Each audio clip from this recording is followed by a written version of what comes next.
Straight to English. Your right choice. Let's begin.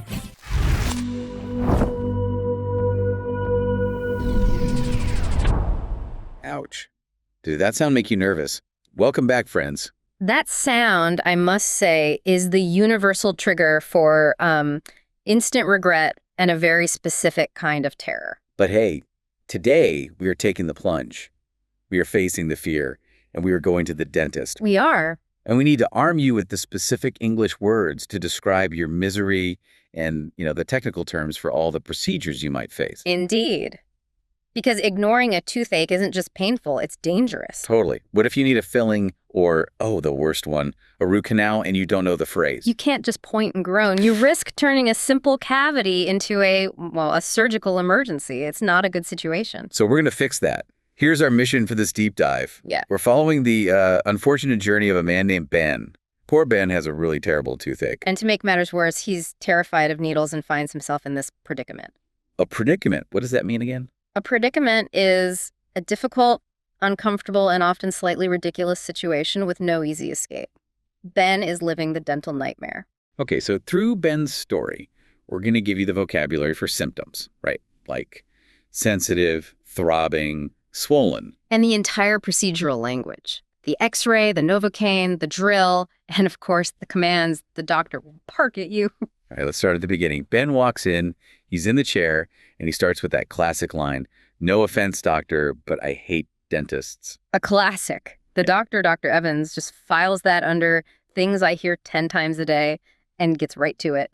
This is where you really need to listen. You have to articulate two things. What are they? Location and type of pain. Location first. Ben tells her it's on the bottom right side in the back. Why is that so important? Can't they just, look around? Well, they could, but being specific saves time. In the back immediately tells her we're likely talking about a molar. The big chewing teeth. Precisely. They do all the heavy lifting, so they're often where decay starts. Pinpointing the location helps her focus the x-ray and get to the problem faster. Got it. So location is step one. What's step two? The type of pain. This is where people get stuck. They just know the word pain. But is it a dull ache or a sharp pain? Ooh, what's the difference? A dull ache is sort of a continuous heavy pressure. It's nagging, like a headache in your tooth. But that's not what Ben has. He says his pain is sharp. Yes. A fast, intense jolt, like a little knife. And he says it happens when he eats something sweet or drinks cold water. Oh, I know that feeling. And that combination, sharp pain from temperature or sugar, gives the doctor the key clinical term. His tooth is extremely sensitive. Sensitive, that's the word to remember. Yeah. Means the protective layer is gone. Right. And stuff is getting to the nerve. Exactly. It's a clear diagnostic marker. So Dr. Evans takes a look, and she immediately spots the culprit, the hole. The dreaded cavity. A large one, in fact, right in that back molar. But she's thorough, so she notices something else. She says his gums look a bit swollen. Swollen, that's another great word. Means like pucky and bigger than normal because of inflammation. It usually means you're ignoring the pink parts of your mouth, which of course leads to that universal guilt-inducing question. Oh no, not the question. Do you floss regularly? And that's when you look him right in the eye and lie. Yes, doctor. Every single day. Every single time. But Ben's mind isn't on flossing. He hears the word cavity and he immediately panics. He asks the terrible question. Do I need a root canal? The phrase of absolute terror. It's the bad news phrase because it means the infection isn't just on the surface anymore. It's gone deep into the root. It requires essentially excavating the nerve. It's major surgery and it costs a fortune. Thankfully, no. Dr. Evans reassures him it hasn't reached the root. He just needs a filling. Phew, what a relief. So a filling is just patching the hole. That's a simple way to put it. We clean out the decay, the damage from sugar and bacteria, and then we seal the hole to protect the tooth. Okay, so he's saved from the root canal, but now he has to face his other fear, the needle. Yeah. He asks her, is it going to hurt? Ah, yes. This is where we introduce the magic of anesthesia.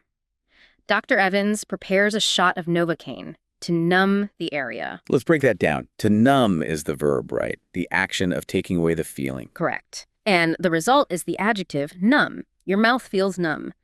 Think of when you sit on your leg for too long. That's the feeling. Novocaine is just a common anesthetic they use to make sure you don't feel the drill. And you know it's working when your lip starts to feel all fat and funny. Ben tries to talk and he's just mumbling because he can't feel his face. A classic sign. Once he's thoroughly numb, the doctor gets to work. And you hear that sound. The high-pitched whine of the drill. And then come the commands. And you have to understand them quickly. The first one is easy. Open wide. As wide as you can. Then, after they spray all that water, they tell you to rinse and spit. And you have to do it properly into the little sink. Now, after the filling is in, there's one last crucial step. She asks him to bite down on this paper. Oh, yeah. That little piece of blue paper. They make you bite down on it like 100 times. Right. It's called articulating paper, and it checks your bite. If the filling is too high, even by a tiny bit, it can cause headaches or even crack the tooth later. The blue marks show her exactly where to file it down so your bite feels perfectly normal. Wow. Okay, that makes so much sense. And then finally, the last instruction. Avoid hot food or drinks for a few hours. Why? Because the anesthesia has to wear off. If your mouth is still numb and you drink hot coffee, you could seriously burn your tongue and not even feel it until hours later. Ouch. Okay, so Ben survived. That was a journey. But let's really break this down for everyone listening. Let's elevate the language beyond just definitions. Okay, so we had sharp pain versus a dull ache. Sharp is fast, like a knife. Dull is slow and heavy. But the real differentiator is a third type, throbbing. Throbbing. If your tooth is throbbing, that boom, boom, boom feeling that beats like your heart, that is an immediate red flag for a serious infection. The pressure is building up inside the tooth. If you only remember one pain word, remember throbbing. Got it. And we know a cavity needs a filling. If your gums are swollen, the dentist will tell you to floss. Notice that. To floss is the action, the verb. Right. And what about how fast they talk? They don't always say, let me take a look, do they? Not at all. It usually comes out as, let me take a look, or let me see what is wrong, becomes what you got. You have to be ready for that speed. So it's good to practice your own phrases like, I have a terrible toothache, or my gums are swollen. And the most important one, is it gonna hurt? Being prepared makes you feel more in control. And, if you like this kind of really practical English that helps you survive real-life situations. From the dental chair to the grocery store? Yes. You should definitely subscribe to Straight to English. We deliver this kind of essential, functional knowledge every single time. Just look us up. So, connecting this all together, Ben survived because he could communicate. Preparation is really the antidote to panic. You are now more fluent in the language of the dentist. But that brings up a final question, doesn't it? We talked about the emergency, but what about preventing it? What are your daily habits? The prevention discussion. The best way to avoid this vocabulary entirely. So let's debate. Are you team electric toothbrush or team manual? I think a good old-fashioned manual brush is all you need if you have good technique. Oh, please. Team Electric is clinically superior. It removes more plaque, and it's far more consistent. It does the work for you. It's simply more efficient. Okay, fine. But consistency is the key either way, right? Brushing twice a day for 2 whole minutes. Absolutely. But then we come to the great divider, the most important preventative step of all. And you have to be honest with yourself.